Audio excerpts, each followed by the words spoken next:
Arkadaşlar merhaba. Bugün çok güzel bir yağmur yağdı. Yağmur o kadar güzel ki hava mis gibi, toprak kokuyor. Ağaçların, çiçeklerin kokusu her yeri sarmış ve benim içimde kocaman bir huzur var arkadaşlar. İlk defa uzun süredir bir aydan beri ormana giremiyordum. Otlar büyüdü ve sıcak olduğu için hava. Şimdi ormana gireceğim. Sarmaşık, kuşkonmaz, ne görürsem onu toplayacağım. Sizlere şimdiden iyi seyirler diliyorum.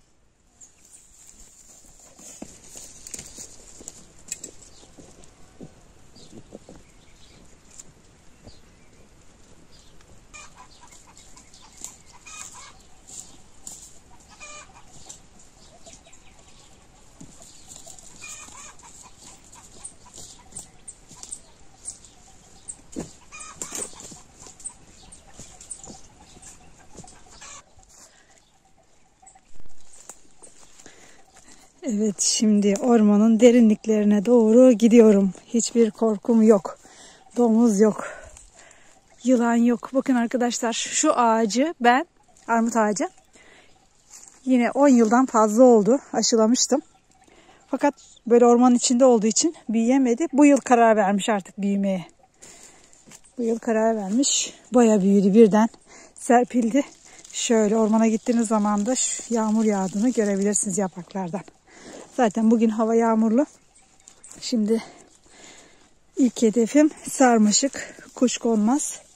Yine başka da otlar görürsem sizlere onu da göstereceğim. Ama şu derinliğe bakın arkadaşlar. Şu vahaya bakın. Gördüğünüz yeşil otların hepsi sarmaşık. Tabii giremedim ormana. Orman dışındaki yerlerden topladık. Geçenki videomda abimle birlikte.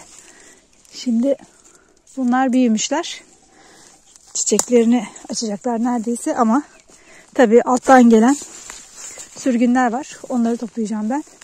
Hiç toplamasam da sorun değil arkadaşlar. Şu huzuru, bu ortamı yaşamak bile bana iyi geliyor arkadaşlar. Çok güzel. Şöyle yakından göstereyim. Sarmaşık otunun bakın yaprakları bunlar. Nasıl bir güzellik, nasıl bir uyum, nasıl kalpler bir araya gelmiş. Benim kalbim de aynı böyle sevgi saçıyor arkadaşlar. Çok güzel ya, çok güzel, çok. Şu güzelliğe bakın arkadaşlar. Üf, harika.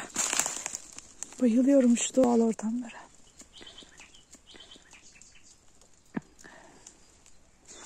Yağmurun da işte bereketi böyle belli oluyor arkadaşlar. Bir tane küçük de olsa toplamış olduk. Bayramda abimler geldiğinde bu ormanı biliyor abim. Buraya girip 2 defa toplamıştı. Kahvaltıda yedik hatta. Ben gelemedim. İşim vardı tabii ki. Ama şimdi işim yok. Sabahın 9'u. Yağmur da yağmış. Her taraf böyle coşmuş. Pırıl pırıl olmuş. Ve ben şimdi sarmaşık topluyorum. Havada karanlık. Yağmur da yağacak daha. Bu fırsatı değerlendirip hemen ormana attım kendimi. Böyle geçelim bakalım. Uf, güzelliğe bakın. Bu da kuşkonmaz. Kuşkonmazın çalıları da bunlar arkadaşlar. Şöyle.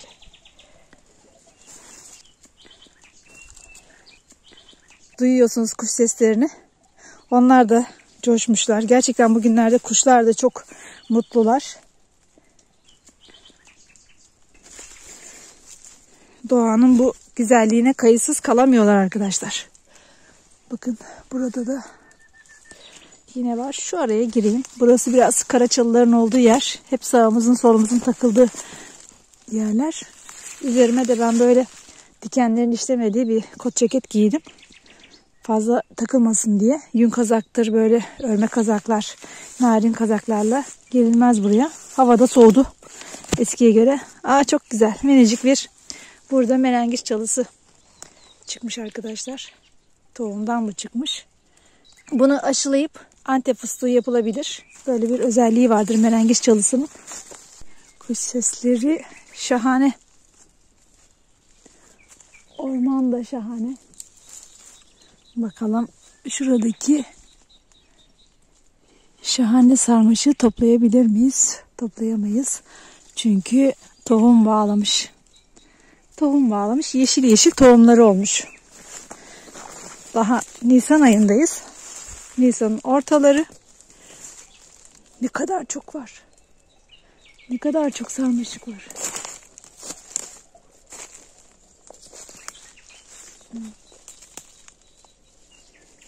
Hep burada gördüğüm otların çiçek açtığını görüyorum şimdi.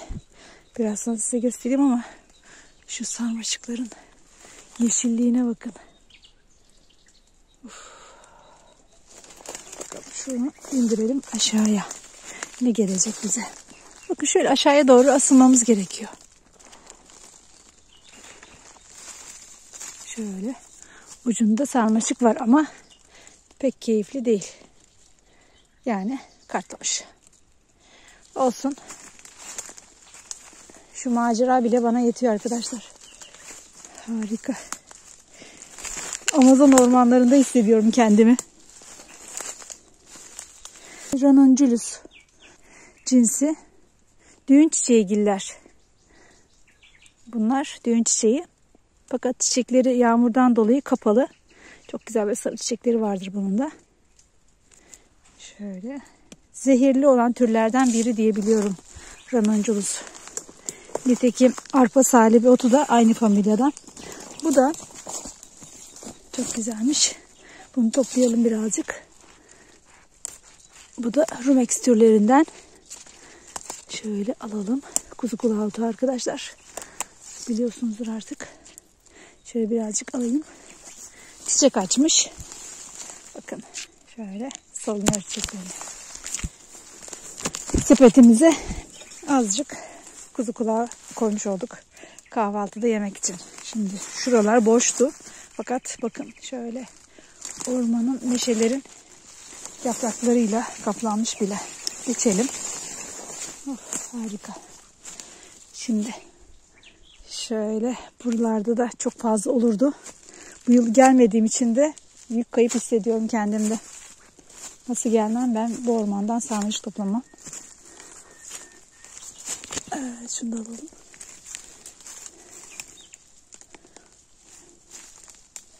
Evet, şimdi bakın. Yağmur yağdı. Ağaçlardan sürekli yağmur akıyor. Islandım resmen. Burada sarmaşık otunun çiçeğini göstereceğim arkadaşlar. Şu gördüklerimizin hepsi şöyle. Bunların hepsi sarmaşık otunun çiçekleri arkadaşlar. Daha önce buna denk gelmemiştik. Şöyle Mayıs ayı gibi olduğu için buralar artık girilecek gibi olmazdı. O nedenle büyümüş hallerini belki göstermişimdir, tohuma kalkmış olan bu yeşil tohum bağlamış hallerini.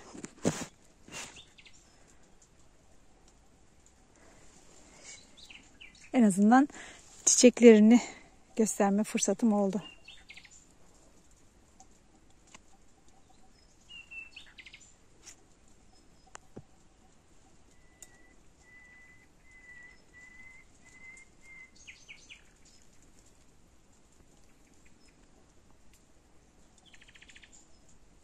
Tabii çiçeklerinin taç yaprakları da yağmurdan dolayı düşmüş arkadaşlar. Tam görmüş sayılmayız. Şöyle biraz da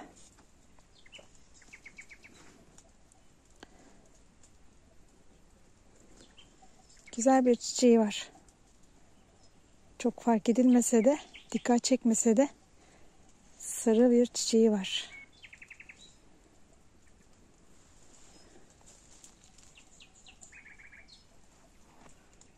Evet arkadaşlar. Şöyle ormanımızda ilerlemeye devam edelim.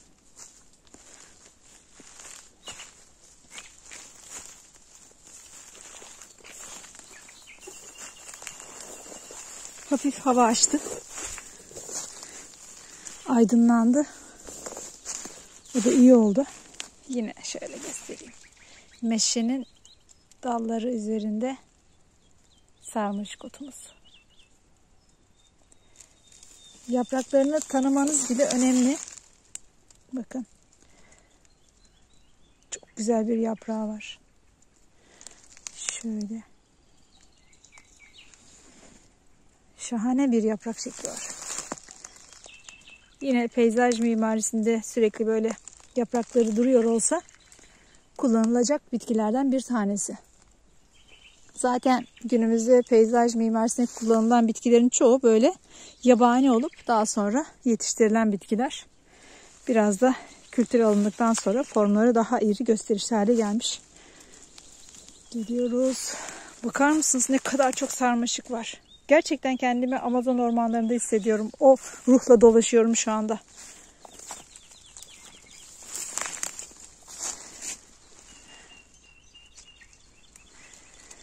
Mükemmel.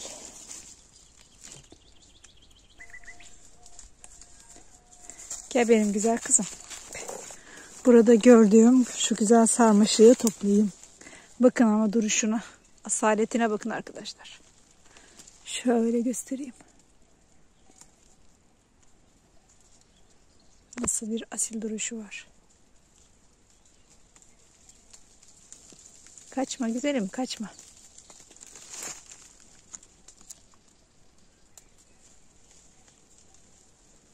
Çok taze, çok körpe. Meşe yapraklarının üzerinde şöyle duruyor. Şimdi onu şöyle çekip bakın.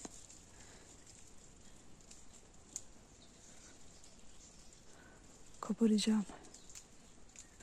Eğer arkadaşlar sarmaşık toplamaya gittiniz, onu hemen pişirmeyecekseniz eğer 1-2 gün sonra pişirecekseniz, bir gün sonra pişirecekseniz bunu şöyle en yumuşak yerinden değil de biraz daha altından, sert yerinden kırıp çıkarın, koparın. Yoksa şu uç tarafları sürekli su çekilmesi yapacağından dolayı zaten bu bölümü atacaksınız.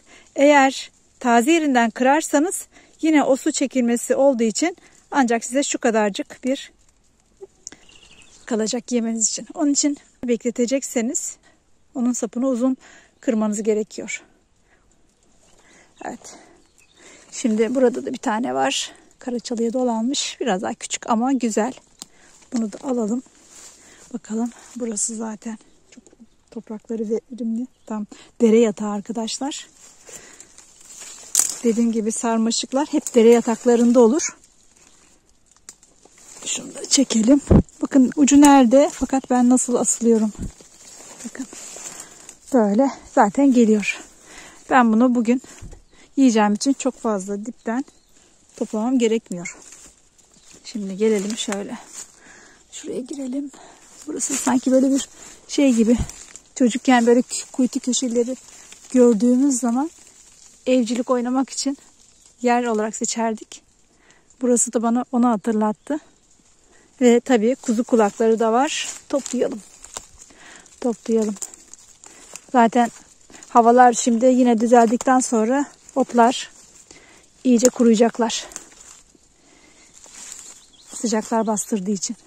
Bugün hava çok soğuk ama yine de biz şu kuzu kulaklarından toplayalım. Oh harika. Yağmurlarla da yıkanmışlar. Bakın hemen bir demet toplamış gibi oldum. Şurada da var. Burada kuzu kulağının tohumları iyice yayıldığı için bir yerde çıkmış. İlginç. Güneş açtı arkadaşlar. Şöyle şunlardan da alalım. Şuraya bırakalım. Oh. Kuzu kulaklarını toplayalım. Normal marul salataların içine de doğrayabilirsiniz. Ekşiliğini salataya verecektir. Ne kadar güzel büyümüşsün böyle. Ne kadar hoş olmuşsun. Allah'ım bayılıyorum bu kuzu kulaklarına arkadaşlar. O kadar çok seviyorum. Her taraf kuzu kulağı ama ben görsel anlamda bunu böyle büyük bir tenekeye veya büyük bir kabın içine ekeceğim. O böyle sarkacak. Onu seyredeceğim. Eğer fırsatınız varsa şehirde yaşıyorsanız eğer siz de böyle bir şey yapabilirsiniz büyük bir saksıya. Tazecikler. Tazecikler. Ay canlarım beni ya. Bayıldım, bayıldım, bayıldım. Harika. Şu güzelliğe bakın. Şu berekete bakın arkadaşlar. Doğa ne kadar cömert. Oh, harikasınız. Şöyle yıkanmış bunlar zaten. Yağmurlarla. Gördüğünüz gibi kocaman bir demet. Artık elime ne kadar sığacak bilmiyorum ama ben şimdi şuraya doğru geldim. Bakalım sarmaşık var mı? Evet, yakaladım. Abim buraya gelip bu sarmaşığın ucunu koparmış. Ben gelemedim diye çok üzüldüm. Oh oh, çok güzeller. Burada da çiçek açmışlar. Şöyle. Bakın. Şu yeşil gördüklerimiz sarmaşığın çiçekleri. Şimdi şu aradan geçebiliyordum ama burada böğürtlen çalıları birazcık yer kaplamış. Burada da ne var ki? Kuş yuvası. Kuş yuvası. Rüzgar büyük ihtimal devirmiş geçen yılın kuş yuvalarından biri. Çok güzel. Ben kuş yuvalarını görünce böyle çok gizemli gelir arkadaşlar.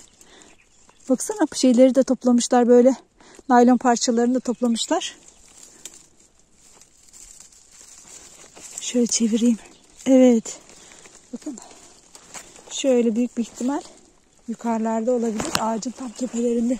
Zaten o kadar büyük ki ağaçlar burada arkadaşlar. Bakın. Şöyle yukarı doğru çekeyim size. Şöyle kocaman meşe ağaçları var.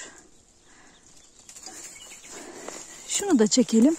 Bakalım ucundan ne gelecek. Gelmiyor. O kadar sağlam ki. Biraz zorlandık.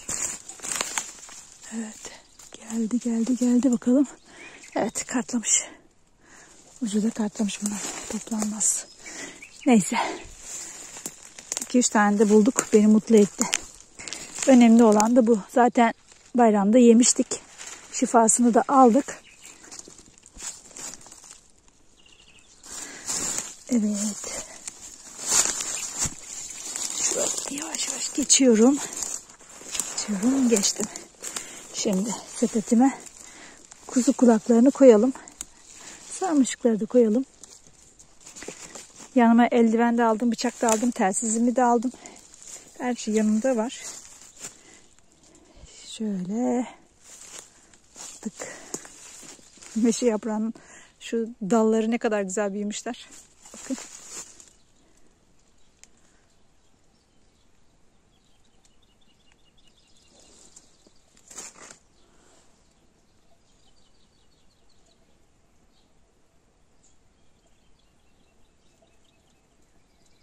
Şu sessizliğe bakın arkadaşlar.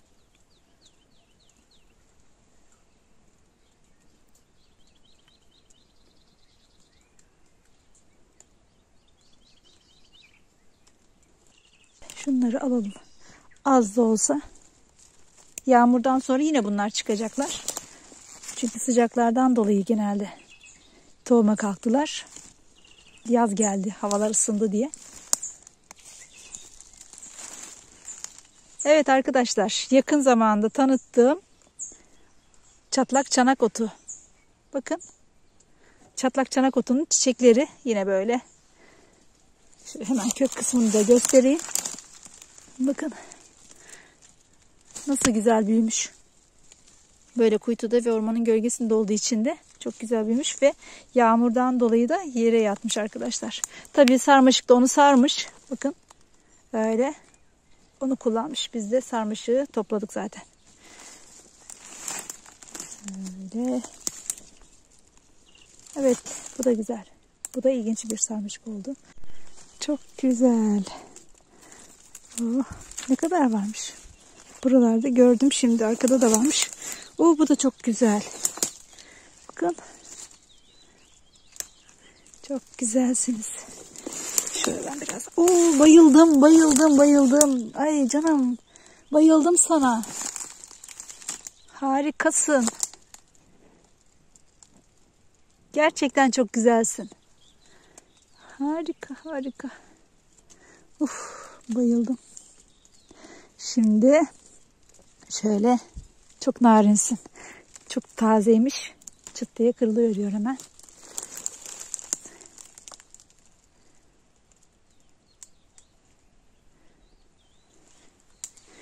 Şöyle tekrar ormanın şu altına doğru gireyim de. Çok güzel büyümüşler. Şunlar bakın kuşkonmaz. Kuşkonmaz kartlamış da yanlarından sürgünler vermiş. Onlar taze duruyor. Onları alıyorum şu anda. Böyle. Evet, yine böyle çiçekten olgunlaşmaya başlamış olan tohumlarını gördüm. Bu tohumları çok taze, daha birkaç günlük tohum büyük bir ihtimalle. Bakar mısınız? Çiçekleri bile burnunda tohumların.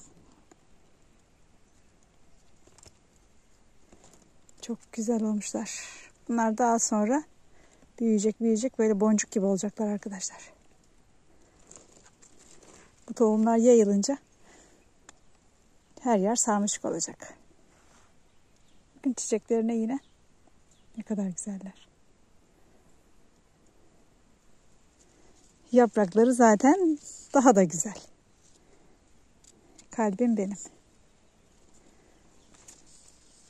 Toprak o kadar açtı ki arkadaşlar, o kadar kurumuştu ki. O kadar güzel oldu bu yağmur. Şimdi ya ne kadar büyümüşsün böyle, bakar mısınız?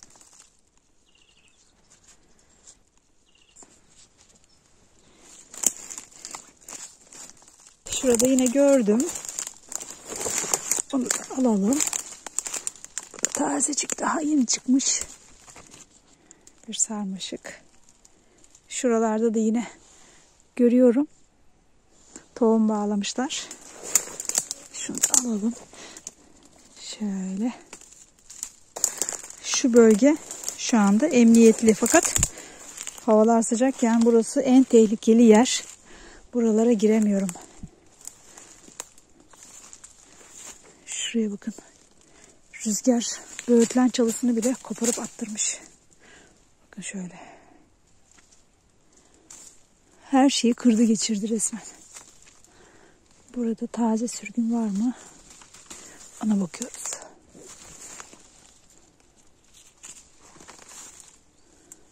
Ne kadar çok büyüdü ormanlar birkaç yılda. Bizim ilk geldiğimiz zamanlarda orman yeni ekilmişti. Çünkü daha önce büyük bir yangın çıkmış. Buradaki ağaçların hepsi, ormanın hepsi yanmış. Tekrar ağaçlandırma çalışmaları yapılmış biz geldiğimizde. Şimdi kocaman oldu her şey. Bakın bu da güzel. Şu da kıvrılmış. Şuradan kırayım bunu da. Evet.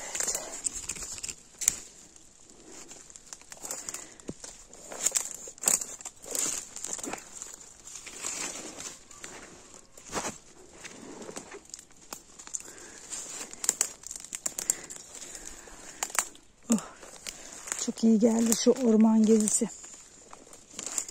Burada da çok güzel olmuşsun. Harikasın sarı ot. Çok güzel büyümüş. Sarı ot burada keyiflenmiş. Yaprakları kocaman olmuş. Zaten böyle büyük bir bitki. Çok taze. Çok güzeller.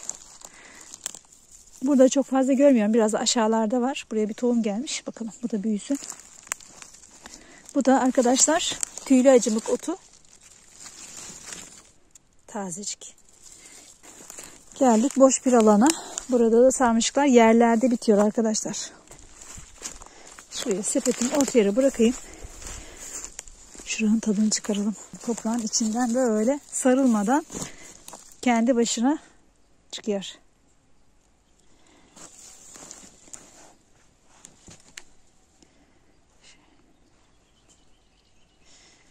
Bu güzel bir örnek.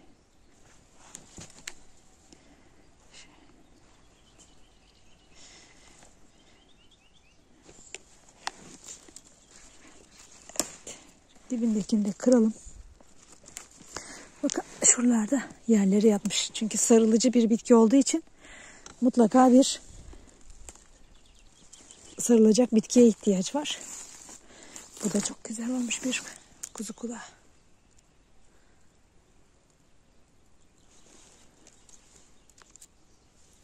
Şöyle ondan da bir iki yaprak alalım.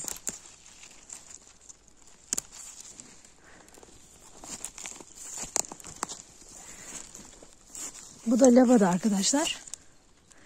Bu da çok keyifli. Bakın. Şurada nerede? Bu da çok güzel büyümüş. Daha yeni çıkıyor. Bahar yeni geldi zannediyor.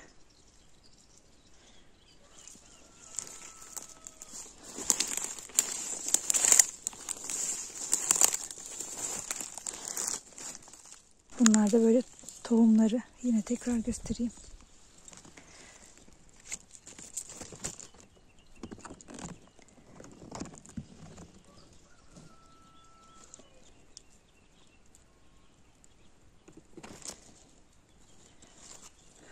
Çoğalsınlar tohumları.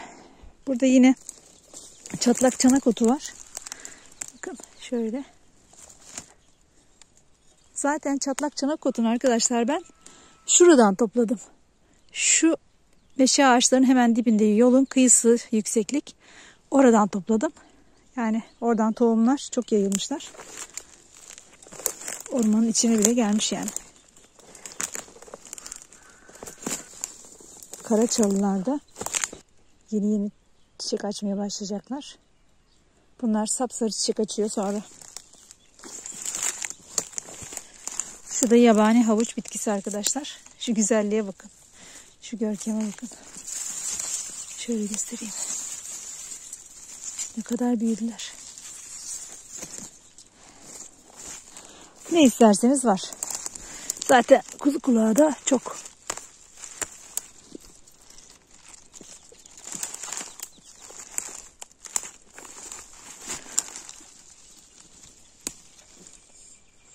Bir sarmaşık daha bulduk.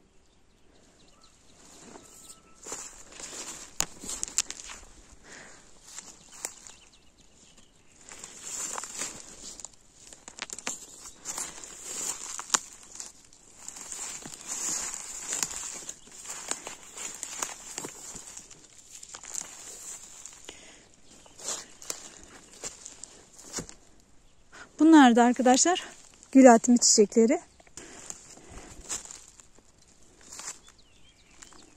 Burada da kazaya otları var fakat birazcık şöyle tohuma kalkmış gibi görünüyorlar. Fakat bu yıl kazaya toplayamadım.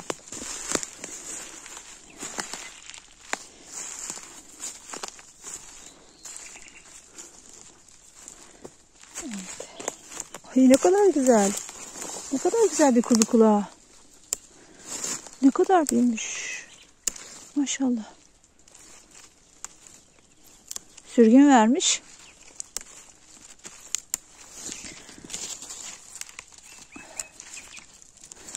Şunu da alalım. Bakın. Baya büyükler.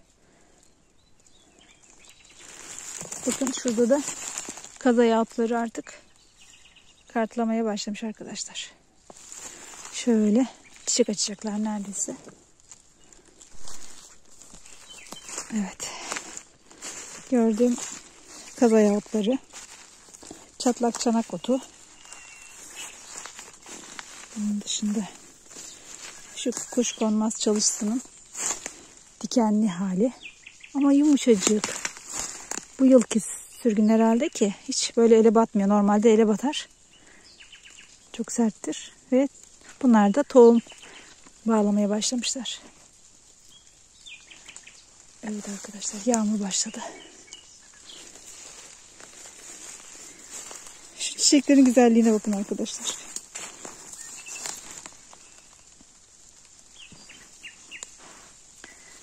Menekşe gibi.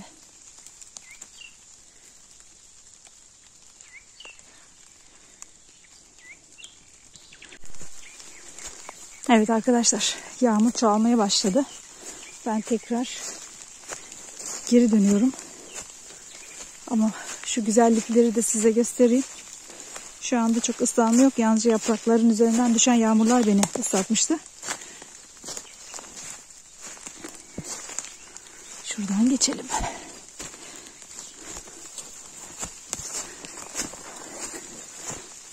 Evet. Çok güzel bir ortam oldu benim için. Topladıklarım da bunlar. Şöyle göstereyim. Kuzu kulağı otları topladım. Bol bol. Sarmış otu da topladım ama çok fazla olmasa da bu yeter zaten. Hevesimi aldım.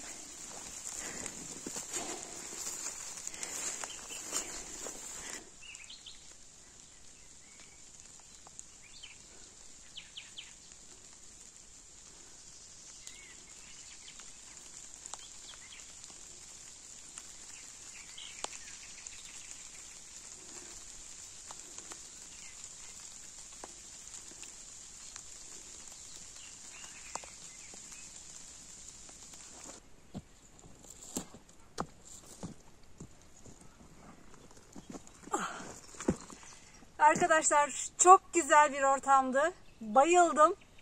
Umarım siz de beğenirsiniz. Başka bir videoda görüşmek üzere. Hoşça kalın.